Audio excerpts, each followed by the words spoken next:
without a unifying narrative, you have fragmentation and disunity, and that's associated neuropsychologically with anxiety and hopelessness.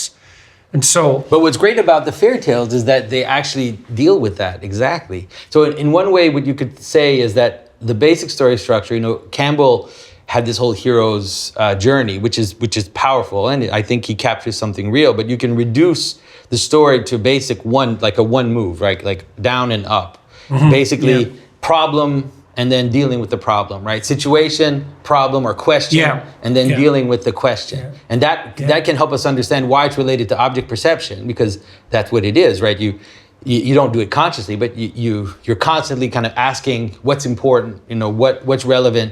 And you can imagine when you see something that you don't know what it is, it's a crisis, especially if it's coming at you in a way.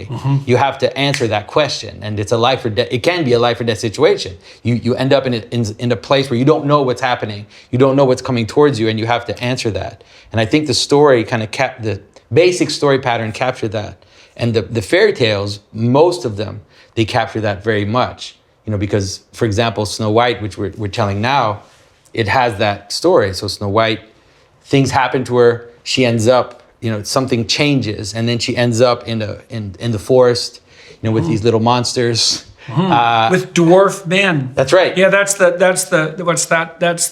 eternal predicament of women, is to be surrounded by dwarfed men. Yeah. But you can understand it. It has multiple levels, but you can understand as the very transformation of a young woman. It does have to do with puberty. Snow White pretty much has to do with puberty. I'm pretty sure that's what's going on there, is that as she reaches puberty, she deals with all the problems of puberty, you could say, or that transformation. It's a question.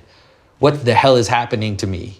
Like, what is going on? And I don't have the answer. And especially for a young woman, this cycle of menstruation, it's annoying and it's painful, and what is this? Like, why what is happening to me? And so the story of Snow White has this moment where as she becomes possible, she comes into competition with the queen, right? She comes to the moment where she can now be in competition with the queen. Right. Then she goes into the woods, into the space of chaos, but then she also, she falls in with men that can't be her mate. Idiosyncrasies of masculinity. Say that again. Idiosyncrasies of masculinity. All the things about masculinity that are kind of annoying, like in Disney captures it really well, with the various dwarves. Kind of grouchy, and like there's all these different kind of aspects of masculinity. Yeah, they're not united.